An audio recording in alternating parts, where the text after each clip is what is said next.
Imagine taking your first breath in a world that instantly tries to destroy you.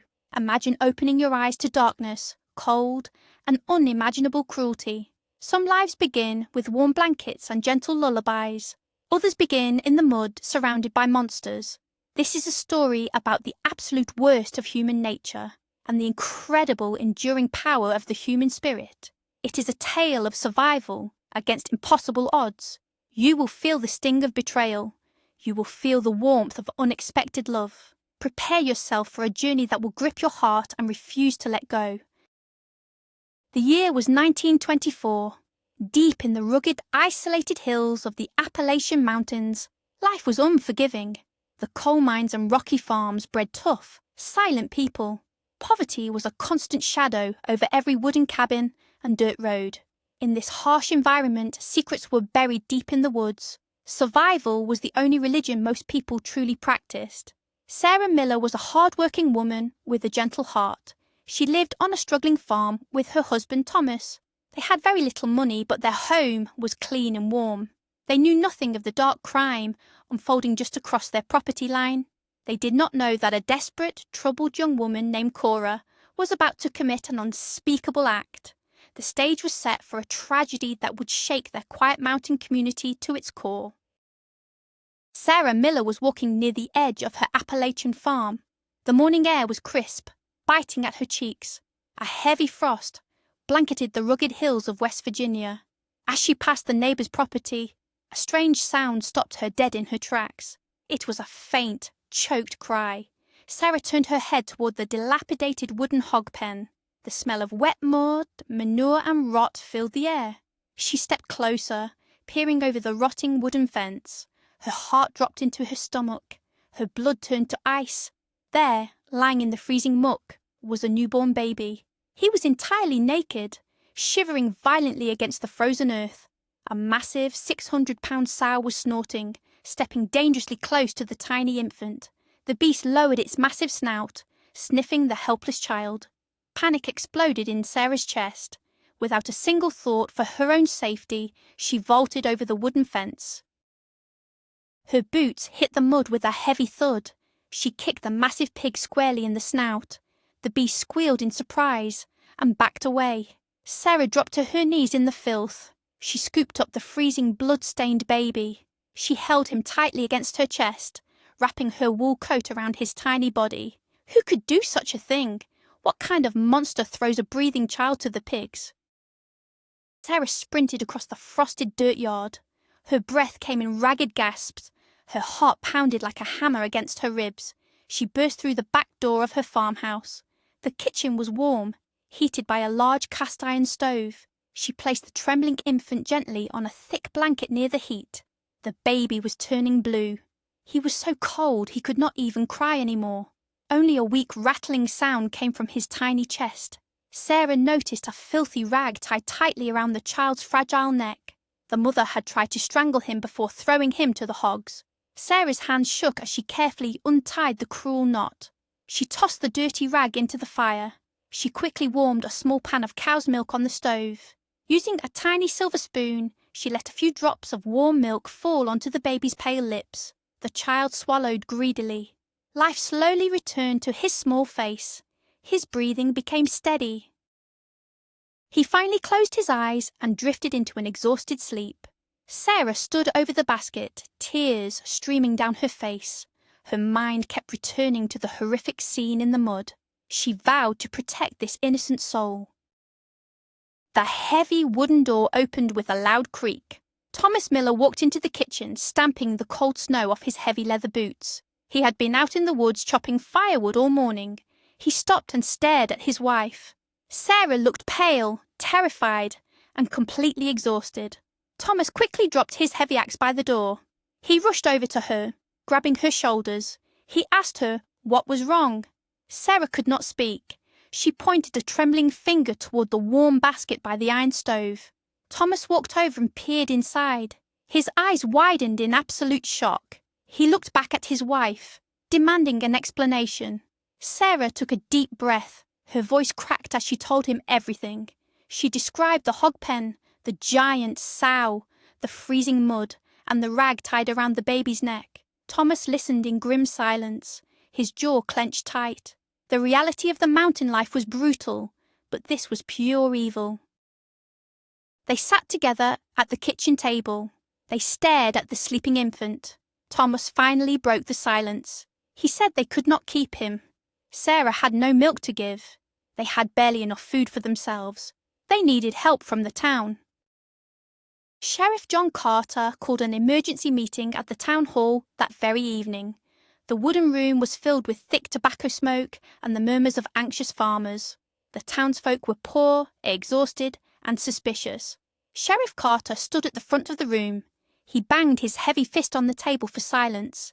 He told the crowd about the baby found in the mud. A heavy, uncomfortable silence fell over the room. No one wanted to take responsibility for another mouth to feed. Some men whispered cruel things. They called the child a burden and a cursed orphan. Sheriff Carter grew angry. He shamed the crowd for their lack of Christian charity. Suddenly, a tall, sturdy man named William Hayes stood up from the back bench. His wife, Martha, sat beside him, holding their own newborn son. William spoke with a calm, booming voice. He said his wife had enough milk for two. He said they would take the boy. The crowd let out a collective sigh of relief. William walked up to Thomas Miller. He shook his hand firmly. He promised that the child would not starve. The fate of the baby was temporarily secured. Later that night, the Millers brought the baby to the Hayes farmhouse. The house smelled of fresh bread and burning pine. Martha Hayes took the tiny boy into her loving arms. She smiled warmly.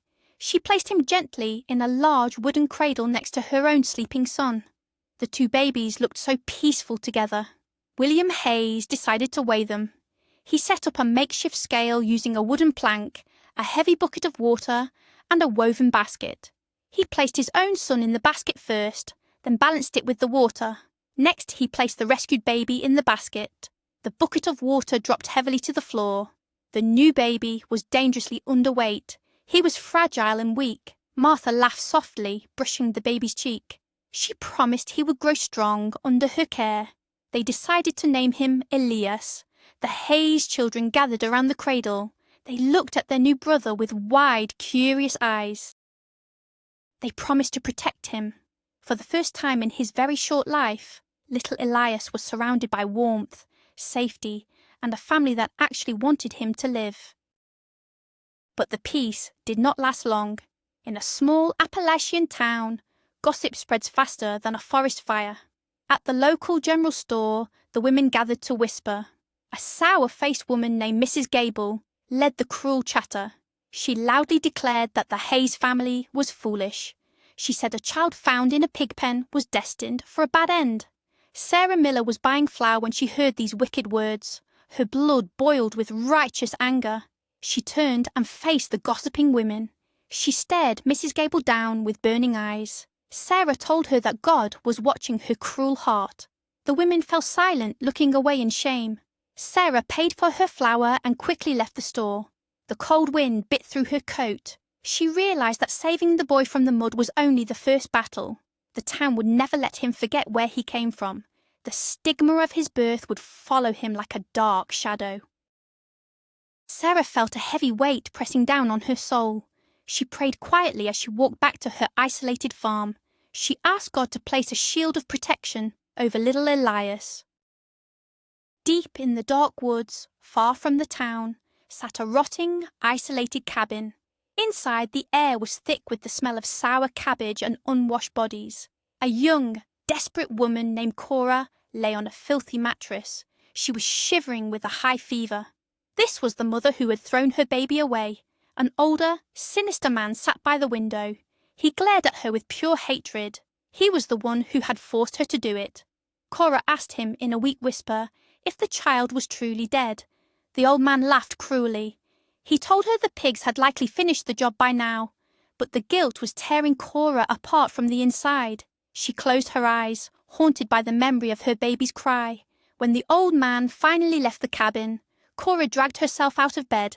She wrapped a torn blanket around her shoulders. She slipped out into the cold night. She had to know the truth. She crept through the dense forest, moving like a ghost. She headed toward the edge of town, listening to the wind. Her mind was fractured, split between regret and a dark, twisted desire to finish what she started. Cora reached the edge of the Hayes property. The farmhouse was dark, but a lantern flickered inside the large wooden barn. Martha Hayes had left Elias sleeping in a basket while she gathered some tools from the back shed. Cora slipped through the slightly open barn doors. Her eyes darted widely in the dim light. She saw the basket. She heard the soft, rhythmic breathing of the baby. A dark panic seized her mind. She believed the child was a curse that would ruin her life forever. She crept closer. She reached into the basket and grabbed the sleeping infant. Elias woke up and began to cry softly. In the next stall stood a massive, nervous draft horse. It was a giant beast with heavy iron shoes. Cora, driven by pure madness, threw the baby directly under the horse's massive hooves. She did not wait to see what happened. She turned and sprinted out of the barn, disappearing into the dark, tangled woods. She ran until her lungs burned. She collapsed in the dirt, believing her dark secret was finally buried forever. William Hayes walked into the barn carrying a heavy sack of grain. He immediately noticed the massive draft horse stomping its feet nervously. The huge beast tossed its head, breathing heavily. William dropped the grain sack. He saw the overturned basket on the barn floor. His heart stopped. He rushed forward, pushing the heavy horse aside. There, pushed safely into a soft pile of hay in the corner of the stall, was Elias. The horse had miraculously avoided stepping on him. Elias was crying loudly, but he was completely unharmed. William scooped the boy up, holding him tight against his chest. Martha ran into the barn, hearing the baby's screams. When she saw the overturned basket and the nervous horse, she nearly fainted. William looked at his wife with a grim, terrifying realization. Someone had been inside their barn. Someone had tried to murder the child again. William did not waste a second. He grabbed his hunting rifle from the rack. He marched directly to Sheriff Carter's house in the dead of night. The town now knew that a desperate killer was walking among them. The atmosphere in the town changed overnight. The mountain men organized armed night patrols. They sat on their front porches with loaded shotguns, resting across their knees. Lanterns burned brightly from dusk until dawn. Sheriff Carter rode his horse up and down the dirt roads, keeping a sharp eye on the shadows. The invisible threat united the town for a brief moment. Inside the Hayes home, Elias grew safely. The biological mother, Cora, realized the town was on high alert. Terrified of being caught and hanged, she packed her few belongings. She fled the Appalachian Hills entirely, moving to a distant industrial city. She vanished into the smog and crowded streets. With the immediate danger gone, the town slowly returned to normal. The night patrols ended. The shotguns were put back above the fireplaces. Elias survived his first year, growing into a quiet, observant toddler, but the shadow of his origin remained. The town had protected him from murder, but they would not protect him from their own cruelty. The true hardships of his life were only just beginning. 6 years passed. Elias went back to live with Sarah and Thomas Miller. Sarah loved him deeply, treating him as her own flesh and blood. But the outside world was entirely different. Elias was a silent, watchful boy. He quickly learned that the town did not accept him. The other children were relentlessly cruel. They cornered him behind the general store, throwing rocks and mud. They called him the pig boy. They told him he belonged in the dirt. Elias never fought back. He simply endured the pain. To escape the torment, he found refuge in the deep, wild ravines of the Appalachian Hills. He knew every hidden cave, every thicket, and every stream. Nature became his sanctuary. The tall pine trees did not judge him. The rushing water did not call him names. He would spend hours sitting quietly on a mossy rock, listening to the wind. Sometimes Sarah would find him there. She would sit beside him, wrapping her arm around his small shoulders. She told him he was loved. She told him God had a special plan for his life. But in his heart, Elias struggled to believe her. The real nightmare began when Elias started attending the local schoolhouse. The teacher was a bitter, violent man named Mr. Sterling. He ruled the one-room schoolhouse with a thick hickory stick. Sterling despised Elias. He shared the town's prejudice, viewing the boy as dirty and worthless. One cold morning, Mr. Sterling ordered Elias to stand at the front of the room and read from the chalkboard. Elias was incredibly nervous. His hand shook. He stumbled over a difficult word. Sterling's face twisted with rage. He grabbed the heavy hickory stick and struck Elias sharply across the shoulders. Elias cried out in sudden pain. The other children watched in terrified silence. Elias's only friend, a frail boy named Tommy Jenkins, tried to stand up and defend him. Sterling immediately turned his fury on Tommy. He struck the fragile boy, knocking him to the wooden floor. Sterling forced both boys to stand in the freezing corner for the rest of the day. Elias stood there, his back throbbing with pain. He realized that authority figures in this world were just as cruel as the children. That evening, Sarah Miller was helping Elias take off his coarse cotton shirt. She gasped in horror. Dark, ugly bruises painted the boy's small back. Elias kept his head down, tears silently sliding down his cheeks. Sarah did not ask questions. She knew exactly who had done this. A fierce, maternal rage ignited in her chest. She grabbed her heavy coat and marched directly to the centre of town. She burst into Sheriff Carter's office. She demanded justice for the boy. Sheriff Carter, a fair and decent man, was disgusted by the news. He immediately rode his horse to the schoolmaster's boarding house. The sheriff grabbed Mr. Sterling by the collar of his shirt. He slammed the cruel teacher against the wooden wall. Carter warned Sterling that if he ever left another mark on Elias, he would lock him in a cell and throw away the key. Mr. Sterling backed down, his face pale with fear. He never struck Elias again. However, the psychological torture continued. Sterling ignored Elias completely, refusing to teach him. The classroom remained a cold, hostile prison for the young boy. Life at home took a tragic turn during a particularly brutal Appalachian winter. Sarah Miller fell ill. What started as a simple chill quickly developed into a deep, rattling cough. The local doctor offered harsh medicines, but nothing worked. The cold settled deep into her lungs. She grew pale and incredibly weak. Elias, now 10 years old, rarely left her side. He sat in a wooden chair by her bed, holding her frail, trembling hand. He read scriptures to her from a worn, leather-bound Bible. The fear of losing his only true protector terrified him beyond words. The house felt terribly cold, no matter how much wood Thomas threw into the stove. Sarah would look at Elias with eyes full of sorrow and boundless love. She knew she was leaving him alone in a hostile world. She tried to hide her pain, smiling weakly when he brought her water. But Elias could see the truth. The light was fading from her eyes. The shadow of death was slowly creeping into the small farmhouse. Elias prayed desperately every night, begging the heavens to spare the only mother he had ever known. The final night was the hardest. The winter wind howled violently against the wooden planks of the farmhouse. Sarah called Elias close to her face. Her breathing was terribly shallow. She squeezed his hand with the last bit of her strength. She whispered her final words directly into his ear. She told him to always be strong. She told him never to let the cruelty of the world harden his heart. She told him that he was worthy of love and respect. Elias sobbed quietly, resting his head on her chest. Moments later, Sarah took one last, trembling breath. The room fell entirely silent. The strongest anchor in Elias's life was gone. Thomas stood in the doorway weeping bitterly. Elias could not bear the heavy silence of the house. He ran out into the freezing night. He ran blindly toward the dark, snow-covered hills. He reached his hidden sanctuary among the rocks. He collapsed into the snow and wept until his throat bled.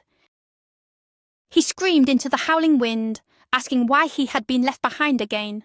The world had never felt colder or more empty. Less than a year after Sarah's death, Thomas Miller married again. His new wife, Beatrice, was a sharp-featured woman with a cold, practical heart. She immediately took control of the farmhouse. She viewed Elias as an unnecessary burden. To her, he was just a painful reminder of Thomas's first wife. Beatrice's hostility was not hidden. She forced Elias out of his small bedroom. She made him sleep on a rough cot in the drafty barn. She piled endless, back-breaking chores onto his young shoulders. Elias spent from dawn until dusk working the rocky fields just to avoid her sharp tongue. Thomas, broken by grief and easily manipulated, did nothing to stop her. He looked away whenever Beatrice scolded the boy. Elias learned to eat quickly and disappear. He found solace only in the quiet company of the farm animals. The barn became his new sanctuary. He would lie awake at night listening to the rain hit the tin roof. He dreamed of escaping. He dreamed of finding a place where no one knew his past. He dreamed of a life where he was not treated like dirt. A sudden wave of excitement swept through the depressed Appalachian town. Talk of moving west filled the general store and the church pews. The government was offering cheap, fertile land in the Oregon Territory. Men spoke of giant pine trees, rich soil, and a fresh start. Thomas Miller was captivated by the idea. He decided to sell the struggling farm and buy a heavy covered wagon. Elias was thrilled beyond belief. A spark of genuine hope ignited in his chest. Oregon sounded like paradise. It was a place far away from the cruel whispers, Mr. Sterling, and the painful memories of the hog pen. Elias worked twice as hard, helping Thomas repair the wagon and pack the supplies. He packed his own meagre belongings into a small wooden chest. He packed Sarah's old silver spoon, the only treasure he possessed. He imagined riding horses through vast green valleys. He imagined breathing clean, fresh air. For the first time in his life, Elias felt a sense of anticipation. He believed that the dark chapters of his life were finally coming to an end. The morning of the departure arrived. The sun was just rising over the misty hills. The heavy wagon was fully loaded and hitched to the strong draft horses. Elias stood by the barn holding his small wooden chest. He wore his best patched shirt, ready for the great journey. Beatrice walked out of the house, locking the door behind her. She looked at Elias with cold, empty eyes. She walked up to him and stopped. Her voice was like cracking ice. She told Elias that there was no room for him in the wagon. She said he was not family, and they were not taking him to Oregon. Elias felt the ground drop out from under him.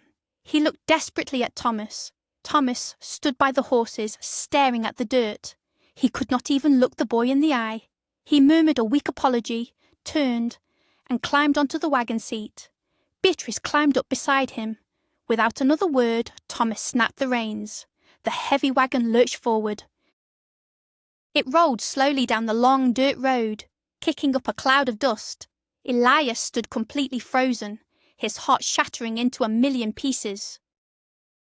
Elias sat on his wooden chest next to the abandoned stone well. The dust from the wagon had settled hours ago. The sun climbed high into the sky, baking the Appalachian dirt. Then it slowly began to set, casting long, lonely shadows across the empty farm. He was starving. He was incredibly thirsty. But most of all, he was entirely alone. Several neighbours rode past on their horses. They saw the boy sitting by the well. They knew what had happened, but not a single person stopped to help him. The stigma of the hog pen was too strong.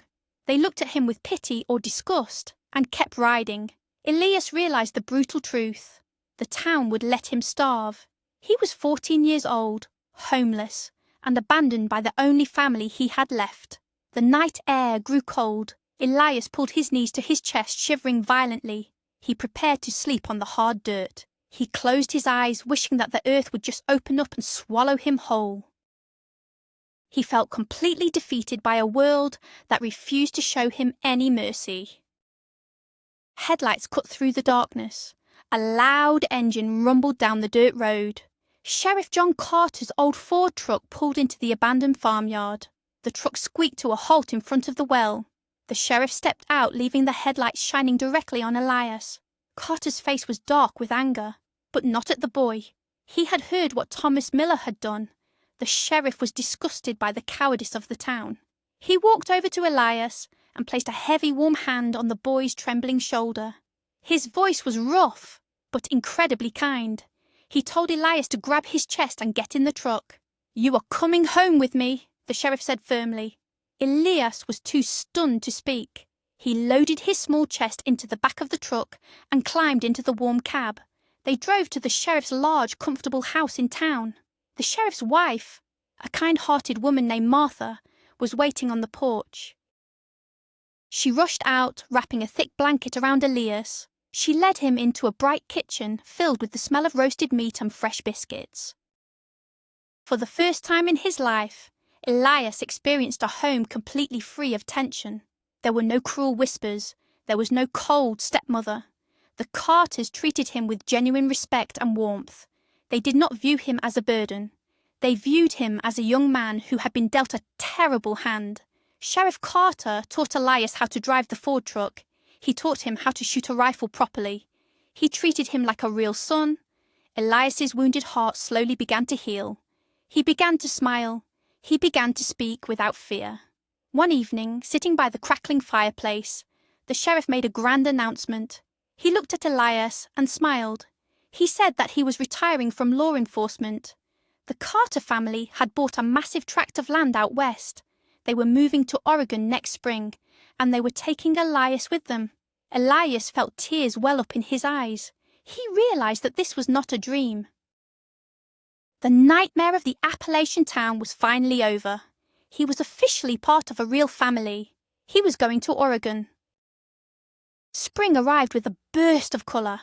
The Carters and Elias stood on the busy platform of the railway station. The massive steam locomotive hissed and roared, blowing thick white clouds into the sky. They boarded the train, finding their plush seats in the passenger car. Elias pressed his face against the glass window. The train lurched forward, slowly leaving the dark mountains behind. The journey west was mesmerizing. The sheer size of the country absolutely amazed Elias. He watched the endless green oceans of the Great Plains roll by. He saw massive herds of wild horses running alongside the tracks. At night, the rhythmic clacking of the heavy steel wheels lulls him into a deep, peaceful sleep. He felt the heavy chains of his past slipping away with every mile they travelled.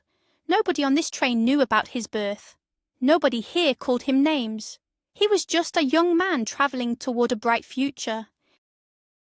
The train climbed into the majestic Rocky Mountains, winding through narrow passes and deep canyons. Elias felt born again.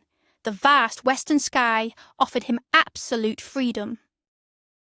They stepped off the train into a land of towering evergreens and misty mountains. Oregon was wild, untamed, and breathtakingly beautiful. The air smelled sharply of damp pine needles and fresh rain. It was a stark contrast to the coal dust of his childhood. Elias breathed deeply, filling his lungs with the crisp western air. He helped Sheriff Carter unload their heavy wooden trunks onto a horse-drawn wagon. They rode out to the massive tract of land the sheriff had purchased. It sat in a lush valley, bordered by a rushing, crystal-clear river. The soil was rich and dark, and the timber was incredibly thick. Elias rolled up his sleeves. He was a strong, capable young man now. He was ready to carve his destiny out of this wilderness. They spent the first few weeks building a sturdy log cabin. The physical labour was exhausting, but it was deeply satisfying. Every swing of the axe, every log lifted into place, felt like a victory. Elias was building a foundation for a life he actually wanted to live. He had survived the mud. Now he was going to conquer the mountains. Years passed in the beautiful Oregon Valley. Elias grew into a tall, muscular, and deeply respected man. He worked side by side with Sheriff Carter, clearing land and planting crops. They built a massive, thriving timber and farming operation. The hard physical labour built his confidence. He was no longer a frightened boy hiding in the rocks. He was a successful pioneer. With the money he saved from the timber sales, Elias bought his own piece of land. It was a beautiful plot bordering the rushing river, just a few miles from the Carters. He spent a year building his own large log cabin. He built it strong, with a massive stone fireplace and a wide front porch. He bought a beautiful chestnut horse and a small herd of cattle. The locals in the neighbouring logging camps respected his work ethic. They knew him only as Elias Carter, a hard-working, honest man. The stigma of his birth was buried thousands of miles away. He had achieved the freedom and independence he had dreamed of in that cold barn. But despite his success, his large cabin felt too quiet. At 26 years old, Elias had everything a man could want, except companionship. Sitting on his wide front porch one cool autumn evening, He listened to the rushing river. The sound was peaceful, but it highlighted his solitude. He realized he wanted a family. He wanted to fill the cabin with warmth and laughter. His mind drifted to Abigail Lawson. Abby was a bright, beautiful, and incredibly kind girl from a neighboring farming settlement. Elias had met her a few times at the local supply store. She had a warm smile and eyes that seemed to look right into his soul. She was not superficial or harsh like the girls from his past. She was strong, having grown up working the rugged Oregon land alongside her father. Elias felt a flutter of nervousness in his chest. He had never courted a woman before. The old insecurities briefly surfaced. Would she reject him? Would she think he was not good enough? He pushed the dark thoughts away. He was a new man. He decided he would ride over to the Lawson property the very next day. Elias rode his beautiful chestnut horse down the winding dirt road toward the Lawson farm. The sun was shining brightly, filtering through the massive pine trees. As he approached the property, he saw Abigail outside. She was hanging fresh laundry on a line stretched between two trees. The cool wind caught her long, dark hair, blowing it gently across her face. Elias was absolutely mesmerized. He pulled gently on the reins, stopping his horse near the gate. Abby turned and saw him. A bright, genuine smile spread across her face. She wiped her hands on her apron and walked toward him. Mr. Lawson walked out of the barn, wiping grease from his hands. He greeted Elias warmly, shaking his hand with a firm grip. Mr. Lawson admired the hard work Elias had done on his property. He invited the young man inside the house for hot coffee and fresh blackberry pie. Elias tied his horse to the wooden fence. His heart beat wildly against his ribs as he followed Abby into the warm, fragrant kitchen. He felt a profound sense of hope washing over him. Elias and Abby sat across from each other at the rustic wooden table. The kitchen smelled of baked berries and roasted coffee. They talked easily about the upcoming harvest, the unpredictable mountain weather, and their dreams for the future. Abby's eyes held a deep, genuine interest. She listened intently when Elias spoke. There was no judgment in her gaze, no cruel whispers hiding behind her smile. Elias felt a profound, overwhelming sense of belonging. He felt safe. He realized that this woman possessed a rare, beautiful soul. As the afternoon shadows grew long, Elias knew he had to leave. He stood up, thanking the Lawsons for their incredible hospitality. He looked directly at Abby. His voice was steady but filled with emotion. He asked if he could come back and visit her again. Abby smiled softly, a blush rising to her cheeks. She told him he was welcome any time. Elias rode home under a canopy of stars. His heart felt lighter than air. He knew with absolute certainty that he had just found the woman he was going to marry. Autumn painted the Oregon Valley in brilliant shades of gold and crimson. Elias spent a lot of time at the Lawson farm, helping them bring in the heavy harvest. His bond with Abby grew deep and unbreakable. One crisp evening, they stood together by the wooden fence, watching the sunset over the mountains. Elias knew it was time. He turned to face her. He took her soft hands in his rough, calloused ones. He looked deep into her eyes. He decided to be completely honest. He told her the story of his birth. He told her about the mud, the cruel town, and his painful childhood. He laid his soul completely bare. Abby did not pull away. She did not look at him with pity or disgust. Instead, tears filled her eyes. She reached up and gently touched his cheek. She told him that his past did not define him. She told him he was the strongest, kindest man she had ever known. Elias dropped to one knee in the autumn leaves. He asked Abby to share his life, to build a future together.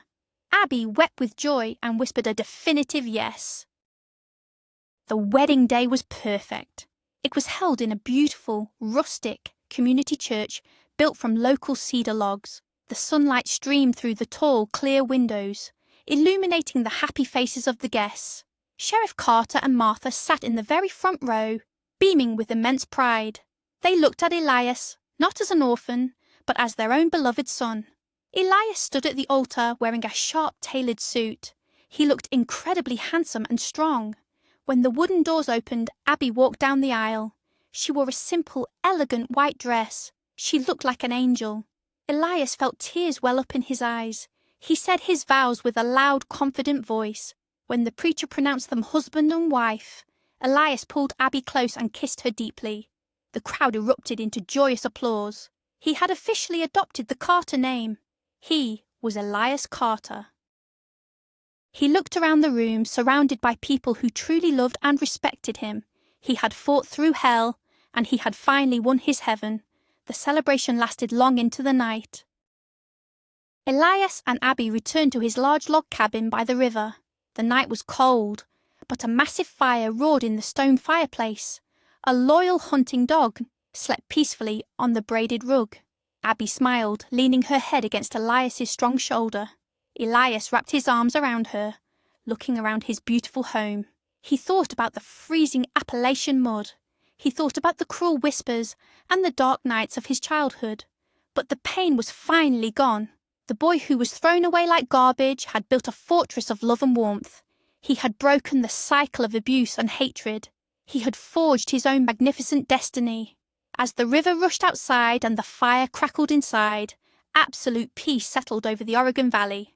Elias closed his eyes, silently thanking God for his incredible journey. The discarded child was no more. In his place stood a triumphant man, surrounded by a love that would last for generations. His story was a testament to the unbreakable, enduring power of the human spirit. Elias's journey from the freezing mud of an Appalachian hog pen to the warm, loving embrace of his own home in Oregon is a powerful reminder that our beginnings do not dictate our endings. He survived betrayal, unimaginable cruelty, and total abandonment. Yet he refused to let the darkness of his past extinguish the light in his heart. Through the kindness of strangers like Sheriff Carter and the pure love of his wife Abby, Elias broke the cycle of pain. He built a legacy of resilience and love.